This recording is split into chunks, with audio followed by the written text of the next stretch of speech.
I'll be the last one. Hello बच्चों, कैसे हैं आज आप सब। आज का जो हमारा टॉपिक है वो है systematics. It is drive from a Latin word systema which means the systematic arrangement of the organism. The scope of systematics was enlarged to include the identification, nomenclature, and the classification. Carolus Linnaeus used the term systema as the title of his publication Systema Naturae. So systema is a Latin word which means the systematic arrangement of organism. Okay. It take into account the evolutionary relationship between organism. Our next topic is taxonomic category. Classification is not a single step procedure. It involves the hierarchy of steps. Okay. And each steps denotes a category or rank or taxon. Okay. तो हर एक step जो हमारा classification में होता है वो एक category को डिनोट करता है और and the category is the unit of classification. Okay, तो उसको हम लोग बोलते हैं taxonomic categories and all this categories together form the taxonomic hierarchy.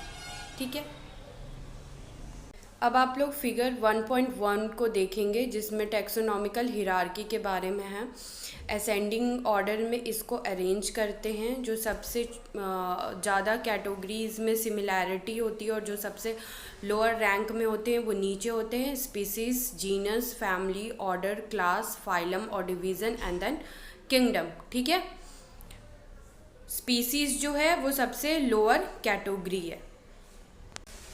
अब हम लोग स्पीसीज़ को डिटेल में पढ़ते हैं। ठीक है, स्पीसीज़ जो होगा फर्स्ट जो सेकंड नेम होता है उसको स्पीसीज़ बोलते हैं। अब इसमें क्या होता है कि फंडामेंटल सिमिलैरिटीज़ होता है पर ये लोगों में मॉर्फोलॉजिकल डिफरेंस होता है। ठीक है, इसमें और उसके बाद एग्जांपल्स में आपका Mangifera indica, indica is a specific name, Panthera leo, leo is an specific name and then ये Panthera leo, Mangifera indica and Solanum tuberosum, tuberosum is a specific epithet. और जो आपका मैग्नीफेरा हो गया, इंडिका मैग्नीफेरा हो गया, solanum हो गया, उसके बाद जो पैंथेरा हो जाता है, ये सारा जो चीज़ है आपका स्पेसिफिक ये जीनस नेम होता है। जीनस नेम जो होता है वो आपका दूसरा हायर कैटेगरी को डिनोट करता है। ठीक है, अब जो जीनस में होता है एक जो जीनस है उसमें क्या होता है एक से ज़्यादा स्पेसिफिक हो सकते स्पीसीज़ हो सकते हैं, एक से जो ज़्यादा स्पीसीज़ हो सकते हैं, लेकिन इनमें जो होता है मॉर्फोलॉजिकल सिमिलैरिटीज़ होता है।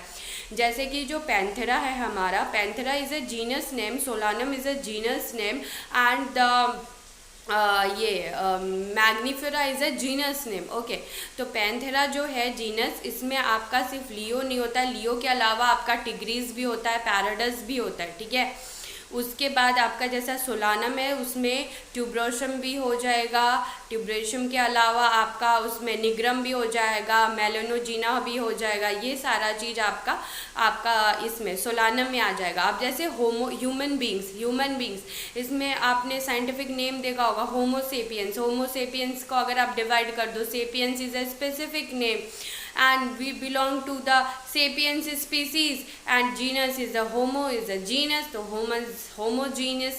Okay, now our next topic is the genus. This is the next category of the taxonomical hierarchy, right?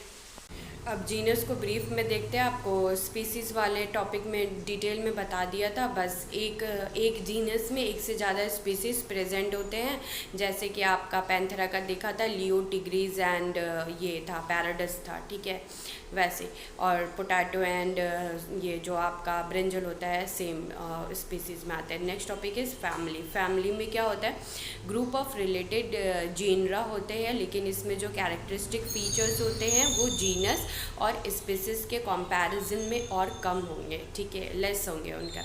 उसके बाद इसमें जो प्लांट में आप प्लांट फैमिली में देखेंगे तो सोलेंसे जो होगा उसमें आपको पिटूनिया, धतूरा, ये सारा जो है फैमिली सोलेंसिस में आ जाएंगे। और जैसे कि आपका जो पैंथेरा जीनस था जिसमें था पैराडस्ट, जैसे tiger, lion and the leopard जो था, वो दूसरा फैमिली जैसा जो दूसरा जीनस जैसा फैलिस जो था, उसको दोनों मिल के फैलिडे फैमिली बनाते हैं, ठीक है।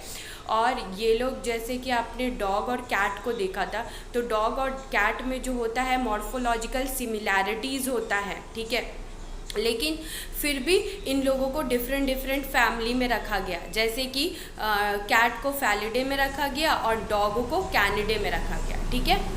नाउ ऑर्डर में group of related family form the order, और इसमें जो कॉमन कैरेक्टरिस्टिक्स है वो जीनस, स्पीसीज और फैमिली के कंपैरिजन में और भी ज़्यादा कम हो जाएगा क्योंकि वो हायर कैटेगरी में चला गया। अब 2 ऑर्डर हम देखेंगे, एक प्लांट का और एक एनिमल का। एनिमल का ऑर्डर में आ गया कार्निवोरा, जिसमें 2 फैमिली फैलिडे और कैनिडे हो गए। और उसके बाद जो प्लांट का हम लोग polemonius based on the floral characteristics, जिसमें 2 फैमिली सोलेंसे और कॉन्वोलेंसे इसका एग्जाम्पल है। उसके बाद the next topic is class में हो जाता है आपका जो ग्रुप ऑफ रिलेटेड ऑर्डर्स जो होंगे, इसका कॉमन कैरेक्टरिस्टिक्स और भी ज़्यादा कम हो जाएगा, ठीक है। इसमें अब आपका ये जो क्लास हो गया आपका ममेलिया। में हम 2 ऑर्डर लेंगे, प्राइमेटा एक ऑर्डर लेंगे जिसमें गोरिल्ला, गिब्बन, मंकी ये सारा जो आ जाएगा, और दूसरा ऑर्डर कार्निवोरा जिसमें टाइगर, डॉग, कैट आ जाएगा, और ये टुगेदर फॉर्म करेंगे क्लास मेमेलिया।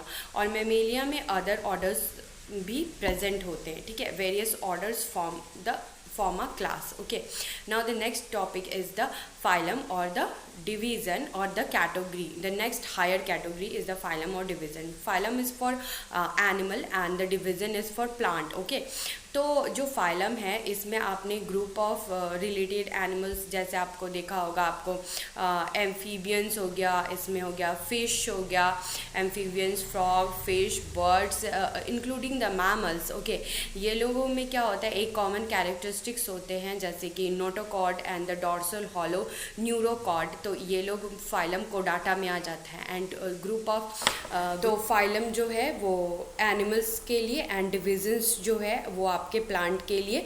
तो in case of plant the classes with the similar characteristics form the division. Okay, अब जो है आपका किंगडम हायर कैटेगरीज, तो जितने भी आपके वेरियस फाइलम्स हैं वो एनिमल किंगडम बनाएंगे, एंड वेरियस प्लांट्स जो हैं वो वेरियस डिवीजन्स, प्लांट के लिए आपका डिवीज़न था तो वेरियस डिवीजन्स जो थे वो आपका ये प्लांट किंगडम बनाएंगे, ठीक है।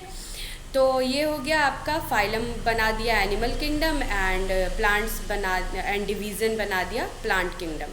सबसे हायर कैटेगरी है तो इसमें common characteristics as compare to species, genus, family और क्लास, ऑर्डर, क्लास, फाइलम और डिवीज़न बहुत ही कम होंगे या ना के बराबर होंगे, ठीक है, समझ आया आपको। इसमें सबसे ज़्यादा आपका इम्पॉर्टेंट टॉपिक जो है वो फिगर 1.1 का है, टैक्सोनॉमिकल हिरार्की का।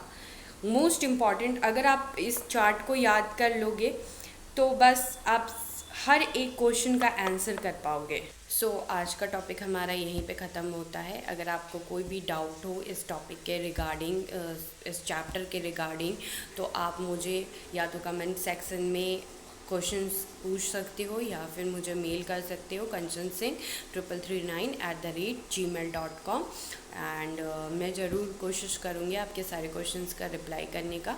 आई होप ये आपको समझ आया हो, एंड नहीं भी समझ में आएगा तो डोंट वरी, मैं नेक्स्ट वीडियो में ये सारी टॉपिक्स को समराइज़ करके एक वीडियो बना दूँगी। Okay, that's all for today, thank you and have a nice day.